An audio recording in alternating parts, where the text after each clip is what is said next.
Υπάρχουν πολλές μελέτες οι οποίες έχουν δημοσιευθεί στα πιο έγκριτα επιστημονικά περιοδικά, οι οποίες δείχνουν ότι οι ασθενείς με γυναικολογική κακοήθεια, οι οποίες έχουν απευθυνθεί σε κατάλληλα εξειδικευμένες ομάδες και έχουν υποβληθεί σε θεραπεία σε κατάλληλα εξειδικευμένα κέντρα, έχουν πολύ καλύτερη πρόγνωση.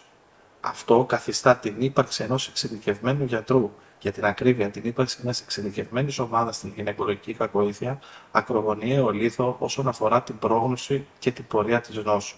Οι διεθνείς κατευθυντήριες οδηγίες, λοιπόν, βασισμένες στις μελέτες που προανέφερα, δίνουν ξεκάθαρη σύσταση τόσο στο ιατρικό προσωπικό όσο και στις γυναίκες με γυναικολογική κακοήθεια να απευθύνονται σε εξειδικευμένο γυναικολόγο-ογκολόγο.